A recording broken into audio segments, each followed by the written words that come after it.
नमस्कार, मैं हूं आपके साथ मयंक। आज 27 तारीख है और देखिए मैं सीधा मुद्दे पर आना चाहता हूं। क्या ईद के मौके पर ट्रंप की एक बहुत बड़ी साजिश, एक बहुत बड़ी चाल फेल हो गई है? क्या डोनाल्ड ट्रंप ये चाहते थे कि हज के बीच में ईद के आसपास ईरान और अरब देशों के बीच बड़ी जंग छिड़ जाए? क्या इसी मकसद से अमेरिका ने अचानक ईरान के आइलैंड्स पर हमला किया?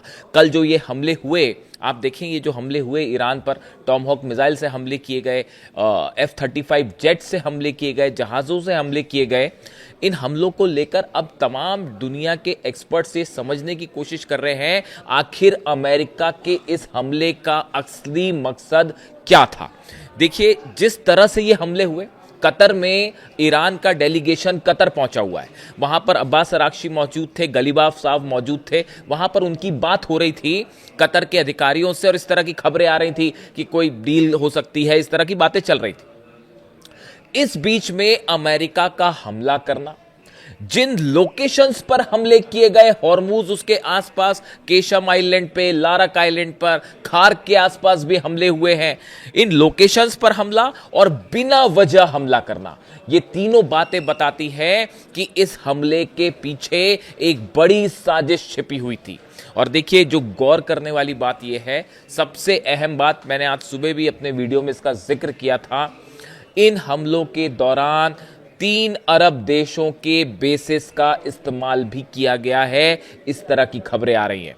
देखिए, इसमें कौन से 3 देश हैं, मैं अभी उनका नाम नहीं लेना चाहूंगा जब तक वो बात पूरी तरह से कंफर्म ना हो जाए, लेकिन हाँ, उसमें सऊदी नहीं है, उसमें सऊदी नहीं है, ये बात तय है।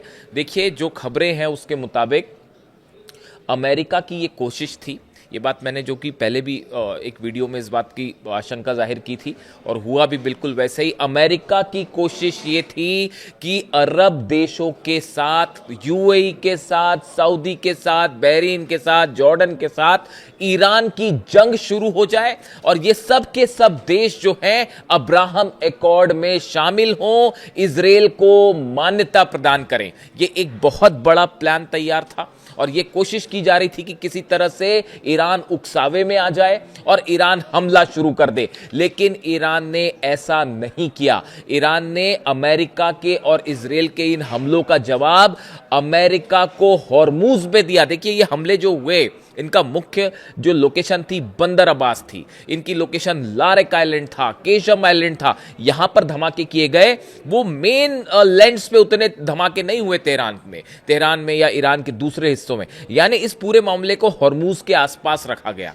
कोशिश ये थी कि इंडिकेशन ये रहे कि अरब देशों की तरफ से बेसिस से ये हमले किए गए हैं और बदले में ईरान पलटवार करे अरब देशों के ऊपर और ईद के बीच में, हज के बीच में हमले शुरू हो जाएं और अरब और ईरान के बीच की जंग शुरू हो जाए। ये साजिश थी, ये कोशिश थी, लेकिन मुस्तफा खामेनी साहब ने ट्रंप को इस मामले में चारों खाने चित कर दिया। देखिए, उनकी तरफ से एक तो ईरान की सेना ने जो जवाब दिया, वो ताबड़तोड़ अबू मेहदी मिसाइल्स मारी गई, वो मैं अपने पिछले वीडियो में बता चुका हूं। डिफेंस सिस्टम एक्टिवेट किया, नतीजा ये हुआ अमेरिकन ड्रोन्स गिरे, F-35 जेट्स जो अंदर आ रहे थे उन्हें वापस जाना पड़ा, जो शिप्स खड़े हुए थे उन्हें पीछे हटना पड़ा। यहां तक कि ओमान की खाड़ी तक ईरान ने हमले किए हैं, अपनी मिसाइल्स मारी हैं और ओमान की खाड़ी के में जो जहाज खड़े हुए थे उन सबको कई किलोमीटर पीछे खींचना पड़ा है अमेरिका को। हकीकत यह है, देखिए, अभी हालात है कि ना ईरान कुछ बहुत विशेष क्लेम करना चाहता है, ना अमेरिका क्लेम करना चाहता है, लेकिन जो खबरें हैं हॉर्मूज से ईरान ने जबरदस्त रिप्लाई किया है और बड़ी संख्या में क्रूज मिसाइल्स फायर की है अमेरिका के जहाजों के ऊपर और उसका नतीजा यह है सेंटकॉम को पीछे खींचना पड़ गया है, अपने सारे वॉरशिप्स को। देखिए, इसके अलावा मुस्तफा खामेनी साहब की तरफ से क्या बयान आया? पहली बात तो यह समझिए कि वो कैसे ट्रंप की इस चाल में नहीं फंसे। उनकी तरफ से बयान यह आया, उन्होंने पहली बात तो सीधा इजराइल को निशाने पर ले लिया। उन्होंने हज के मौके पर अपना जो संदेश जारी किया उसमें उन्होंने साफ कहा कि अब इजराइल को तो हम खत्म करके ही मानेंगे। ये उनकी तरफ से बयान आया, यानी उन्होंने जो अमेरिका की कोशिश थी कि किसी तरह से अरब और ईरान में जंग हो, मुस्तफा खामेनी साहब ने उसका पूरा निशाना अपना इजराइल की तरफ मोड़ दिया कि ये पूरी साजिश किया धरा जो है वो इजराइल का है। इजराइल नहीं चाहता अमेरिका ईरान में जो है वो समझौता हो, इजराइल नहीं चाहता कि अरब में शांति स्थापित हो।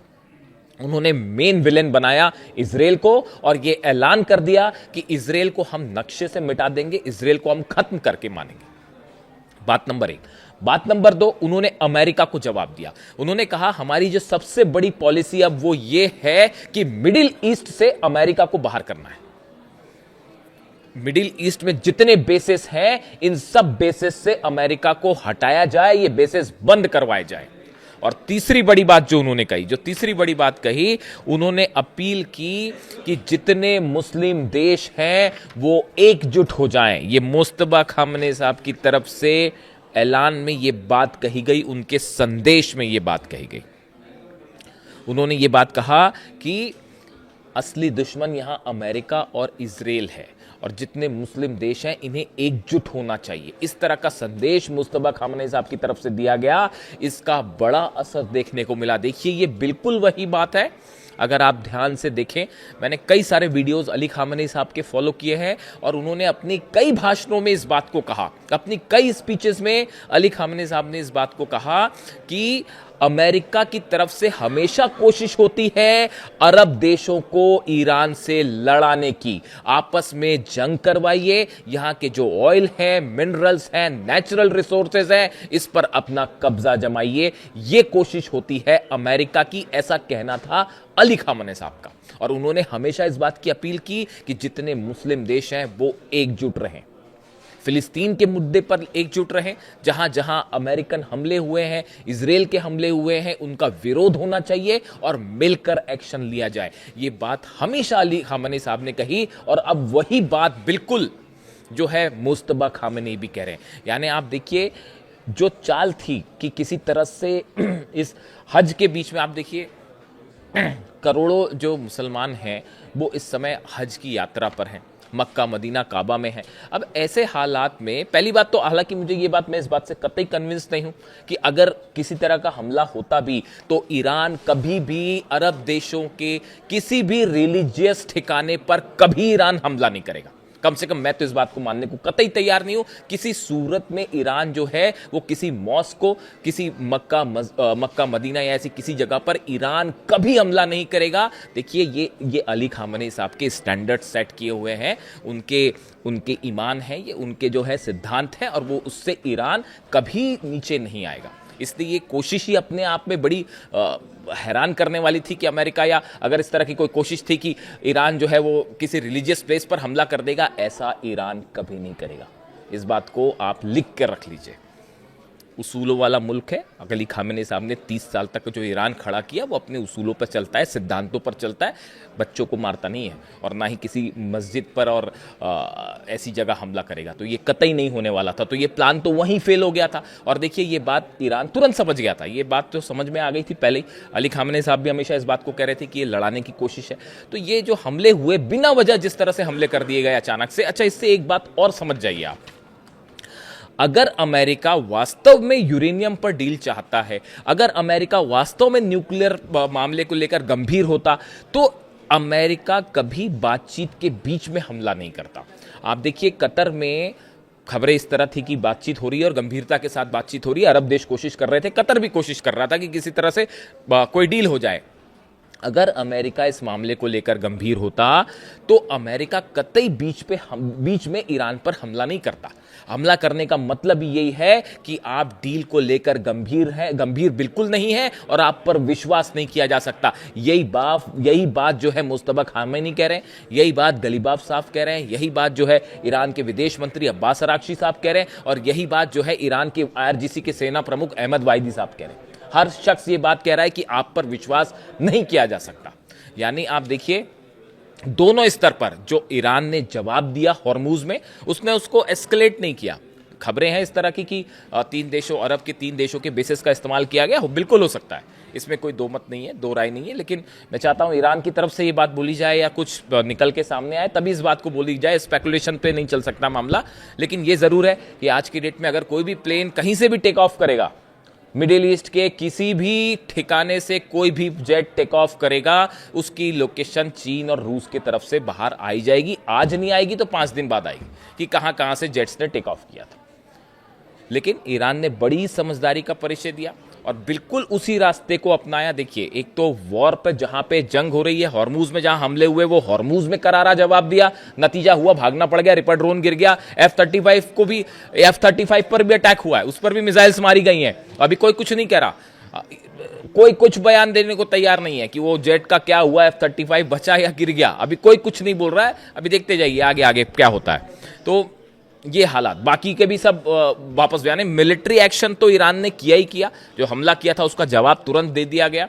साथ में ही जो मामला था कि जंग वाला प्लॉट था, इसमें नहीं फंसा ईरान और वही नीति को फॉलो किया जो अली खामेनी साहब फॉलो करते थे। इसीलिए मैं अक्सर कहता हूं, देखिए, एक तो ईद का मौका है और मेरे तमाम दर्शकों ने तमाम बधाइयाँ दी हैं, इसके लिए आप सबका बहुत बहुत शुक्रिया। बहुत सारे इनविटेशन आपकी तरफ से ईद के लिए। लेकिन देखिए, एक बार फिर मैं यही कहूँगा कि आज 27 तारीख है। 27 और 28 तारीख ये वो तारीख होती है जो बेहद मुश्किल होती है और आप समझ सकते हैं कि अली खामेनी साहब का असैसिनेशन हुआ था। तो वो बात ईरान की हर जनता के, ईरान के जो करोड़ों लोग हैं उनके चेहरे पर आप देख सकते हैं, वो दुख और वो तकलीफ़ आप देख सकते हैं। तो थोड़ा सा ईद जो है वो मनाना मुश्किल होता है, इस बार भी है और कल ईद होगी। तो आप सबके जो विशेष हैं उसका बहुत बहुत शुक्रिया। और एक देखिए, बहुत अच्छा कमेंट आया, मैं नाम भूल रहा हूँ, शायद सैयद कुछ एक मेरे दर्शक हैं, उनकी तरफ से एक कमेंट आया कि उन्होंने मेरे लिए ये बात कही कि आप जो है वो ईरान के लिए बेहद लकी हैं और आप जो बात कहते हैं वो सब सच हो जाती है। तो उसको लेकर उन्होंने कहा कि आप ईरान के लिए बहुत लकी हैं और आप जो बात कहते हैं वो सब सच हो जाती है। मैं ये कहना चाहता हूँ, मैं उनका एक कमेंट पढ़ा, उसके बाद जो पहली बात मेरे मन में आई वो ये आई कि वाकई अगर ऐसा होता कि मेरे कहने से कोई बात सच हो जाती तो जुबान पे सिर्फ एक बात होती, दिल से सिर्फ एक दुआ होती कि किसी तरह से ईरान के सुप्रीम लीडर अली खामेनी साहब वापस आ जाए, बाकी और कुछ नहीं चाहिए। तो देखिए, अब हकीकत जो है इस हमले की जो फिलहाल मानी जा रही है, बहुत सारी चीजें हैं। वो एक मुद्दा है पूरा कि अमेरिका में एक बड़ी लॉबी है जिसका मैं जिक्र कर चुका, जो नहीं चाहता कि डील हो। नेतन्याहू खुद नहीं चाहते डील हो, इसीलिए जो है ये मामला फिलहाल लंबी, किसी कोई डील हो जाएगी, कोई समझौता हो जाएगा, इस तरफ आगे बढ़ता दिखाई नहीं दे रहा है। आज ही व्हाइट हाउस में बड़ी बैठक है डोनाल्ड ट्रंप की अपने सुरक्षा अधिकारियों के साथ, सेना के अधिकारियों के साथ, और जिसमें एक बार फिर ये प्लान तैयार हो सकता है कि किस तरह से आगे हमले करने हैं ईरान पर। देखिए, सऊदी ने भी, सऊदी का भी जिक्र इसलिए कर रहा हूँ, वो अपेरेंट था ही, वो जिस तरह से उन्होंने डिफेंस सिस्टम्स लगाए थे उससे साफ था कि कहीं ना कहीं ये इंडिकेशन है कि हमले हो सकते हैं और बड़ा अटैक भी हो सकता है। लेकिन ईरान ने उसका जवाब नहीं दिया, ये समझदारी दिखाई ईरान ने। इसीलिए विदेश नीति जो है के मामले में भी ईरान जो है वो बहुत भारी पड़ रहा है। और हकीकत ये है कि अरब देशों की अगर आप जनता की राय लें, देखिए लीडरशिप एक बात अलग होती है, लेकिन ये जितने के जितने अरब देश हैं, इनकी जो जनता है वो अब ईरान के साथ खड़ी है। हर शख्स ये महसूस करता है कि ईरान पर जो हमले हुए वो गलत थे, अली खामेनी साहब का असैसिनेशन गलत था, मिनाब की 168 बच्चियों पर जो हमले हुए, उनको शहीद किया गया, वो गलत था। ईरान पर हमले गलत तरीके से किए गए। अब ये कोई भी देश हो, उनकी जनता जरूर इस बात को महसूस करती है। खैर, इस वीडियो में मैं इतने में सीमित रहूंगा और अगर कोई भी अपडेट आता है खासकर व्हाइट हाउस से, ये बात तय है कि एक बड़ी जंग फिर से होनी है, इसमें कोई दो राय नहीं है। रूस का मामला बिगड़ चुका है यूक्रेन से, और इतना बुरा बिगड़ चुका है कि न्यूक्लियर मिसाइल्स निकाल के हमले के, और शनिक से फिर हमले होने वाले हैं। आप देखिए, 24 घंटे के अंदर यूक्रेन पर अब तक से सबसे बड़े हमलों में से एक हमला हो सकता है। यानी मामला ना सिर्फ ईरान और अमेरिका के बीच खराब है, उधर रूस और यूक्रेन के बीच में भी मामला खराब है, और दोनों बहुत गुस्से में है, पुतिन भी और मुस्तफा खामेनी भी। और इसका भुगतान जो है वो ट्रंप और अमेरिका को और इजराइल को जरूर करना पड़ेगा अगर किसी भी तरह के हमले होते हैं। वीडियो कैसा लगा कमेंट करके जरूर बताइए। Thank you so much.